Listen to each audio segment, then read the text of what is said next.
ഇന്ന് നമുക്ക് നല്ലൊരു അവിൽ മിൽക്ക് എങ്ങനെ ഉണ്ടാക്കുന്നതെന്ന് കണ്ടു നോക്കിയല്ലോ. നല്ല അവിലും പാലും അതുപോലെ പഴമൊക്കെ ചേർത്തിട്ട് നല്ല ഹെൽത്തി ആയിട്ടുള്ളൊരു ഡ്രിങ്കാണിത്. വളരെ പെട്ടെന്ന് ഉണ്ടാക്കാനും പറ്റും. അപ്പോൾ അത് ഉണ്ടാക്കാനായിട്ട് ആദ്യം ഒരു പാനിലേക്ക് ഒരു 1/2 ടീസ്പൂൺ അളവിൽ നെയ്യ് ചേർത്ത് കൊടുത്തിട്ടുണ്ട്.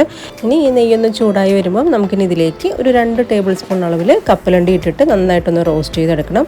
അപ്പോൾ നെയ്യുടെ ഫ്ലേവർ ഒട്ടും ഇഷ്ടമില്ലാത്തവർ നെയ്യില്ലാണ്ട് ജസ്റ്റ് ഒന്ന് ഡ്രൈ റോസ്റ്റ് ചെയ്തെടുത്താൽ മതി. അപ്പോൾ ഒരു 2 മിനിറ്റ് നമുക്കൊന്ന് റോസ്റ്റ് ചെയ്തെടുക്കാം. ഓൾറെഡി റോസ്റ്റഡ് ആയിട്ടുള്ള കപ്പലണ്ടി വാങ്ങിച്ചതാണ്. എന്നിരുന്നാലും ആ ഒരു നെയ്യുടെ ആ ഒരു ടേസ്റ്റും ഫ്ലേവറും കിട്ടാനായിട്ടാണ് ഇങ്ങനെ ചെയ്യുന്നത്.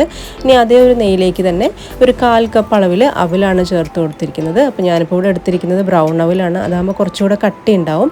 ഇനി അവിൽ നമുക്ക് നന്നായിട്ടൊന്ന് റോസ്റ്റ് ചെയ്തെടുക്കണം. അപ്പോൾ നമുക്ക് കൈവച്ച് ഒന്ന് പൊടിച്ചെടുക്കുമ്പോൾ പൊടിഞ്ഞ് കിട്ടുന്ന ആ ഒരു പരുവത്തിൽ വേണം റോസ്റ്റ് ചെയ്യാനായിട്ട്. ഞാൻ നേരത്തെ പറഞ്ഞ പോലെ നെയ്യുടെ ടേസ്റ്റ് ഇഷ്ടമല്ലെങ്കിൽ ഡ്രൈ റോസ്റ്റ് ചെയ്തെടുത്താൽ മതി.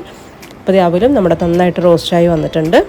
ഇനി ഒരു ബൗളിലേക്ക് ചെറുപഴം എടുത്തിട്ടുണ്ട്. ഞാനിപ്പോൾ ഒരു 6 ചെറുപഴം ഇതുപോലെ തോല് കളഞ്ഞിട്ട് കൊടുക്കുന്നുണ്ട്. ഞാനൊരു 3 കപ്പ് അവൽ മിൽക്ക് ഉണ്ടാക്കാനായിട്ടാണ് ചെയ്യുന്നത്. അപ്പോൾ അതുകൊണ്ടാണ് ഈ ഒരു മെഷർമെൻറ്റ് കാണിക്കുന്നത്. അപ്പോൾ 6 പഴം ഇട്ട് കൊടുത്തിട്ടുണ്ട്. അതിൻ്റെ കൂടെ തന്നെ മധുരത്തിനായിട്ട് കുറച്ച് പഞ്ചസാര ചേർക്കണം. അപ്പോൾ പഴത്തിൻ്റെ മധുരം നോക്കിയിട്ട് വേണം പഞ്ചസാര ഇട്ട് കൊടുക്കാൻ. അപ്പോൾ അത്യാവശ്യം മധുരമുള്ള പഴമായതുകൊണ്ട് തന്നെ 2 ടീസ്പൂൺ അളവിലേ ഞാൻ പഞ്ചസാര ചേർക്കുന്നുള്ളൂ.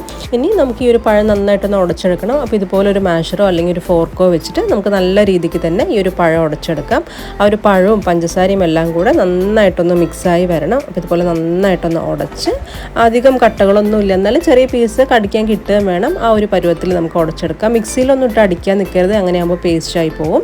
അപ്പോൾ ഈ പഴം മിക്സ് റെഡി ആയിട്ടുണ്ട്. ഇനി ഈ ഒരു അവൽ മിൽക്ക് സെറ്റ് ചെയ്യാനായിട്ട് ഒരു കപ്പ് എടുത്ത് വെച്ചിട്ടുണ്ട്. ഇതിലേക്ക് ആദ്യം 2 ടേബിൾ സ്പൂൺ അളവിൽ നമ്മൾ റോസ്റ്റ് ചെയ്ത് വെച്ചിരിക്കുന്ന അവൽ ചേർത്ത് കൊടുക്കുന്നുണ്ട്. അതുപോലെ തന്നെ ഒരു 2 ടേബിൾ സ്പൂണോളം തന്നെ ആ ഒരു പഴം മിക്സും ഒഴിച്ച് കൊടുത്തിട്ടുണ്ട്. ഇതിൻ്റെ മുകളിലേക്കായിട്ട് കുറച്ച് കപ്പലണ്ടി ചേർത്ത് കൊടുക്കാം. പിന്നെ കുറച്ചുകൂടെ ഒന്ന് ടേസ്റ്റ് കിട്ടാനായിട്ട് ഒരു 1/2 ടീസ്പൂൺ അളവിൽ ബൂസ്റ്റാണ് ചേർത്ത് കൊടുക്കുന്നത്. ഇത് തികച്ചും ഓപ്ഷണലാണ്, വേണമെങ്കിൽ മാത്രം ഇട്ടാൽ മതി. ഇനി നന്നായി തണുപ്പിച്ചെടുത്തിട്ടുള്ള പാൽ ഒഴിച്ചു കൊടുക്കാം. പാൽ ചൂടാക്കിയതിന് ശേഷം തണുപ്പിച്ചെടുത്തിട്ടുള്ളതാണ്. ഇനി നമ്മൾ നേരത്തെ ചെയ്ത പോലെ തന്നെ അവിലിട്ട് കൊടുക്കാം. അതുപോലെ തന്നെ അതിൻ്റെ മുകളിൽ പഴം മിക്സ് ഒഴിച്ചു കൊടുക്കുന്നുണ്ട്. ഇനി ഇതിൻ്റെ മുകളിലേക്കായിട്ട് കപ്പലണ്ടി ഇട്ട് കൊടുക്കാം. അപ്പോൾ ഇതൊരു 2-3 പ്രാവശ്യമായിട്ട് ഈ ഒരു സ്റ്റെപ്പ് തന്നെ ഫോളോ ചെയ്യാം. ഇനി വീണ്ടും ഇതുപോലെ തണുത്ത പാലൊഴിച്ചിട്ടുണ്ട്. ഇനി ഒന്ന് ഗാർണിഷ് ചെയ്യാനായിട്ട് കുറച്ച് ടൂട്ടി ഫ്രൂട്ടി ഇതിൻ്റെ മുകളിലേക്ക് ഇട്ട് കൊടുക്കുന്നുണ്ട്. അതുപോലെ തന്നെ ഒരല്പം ബൂസ്റ്റും കൂടെ ചേർത്ത് കൊടുക്കുന്നുണ്ട്. അപ്പോൾ ഇത് ഇത്രയേ ഉള്ളൂ അവൽ മിൽക്ക് ഉണ്ടാക്കാനായിട്ട്. വളരെ എളുപ്പം ഉണ്ടാക്കാൻ പറ്റുന്നൊരു ഡ്രിങ്കാണ്, എന്നാൽ നല്ല ടേസ്റ്റുമാണ്. ഇനി വേണമെങ്കിൽ നമുക്ക് ഇതിൻ്റെ കൂടെ ഒരു സ്കൂപ്പ് ഐസ്ക്രീമും കൂടെ ചേർക്കാം.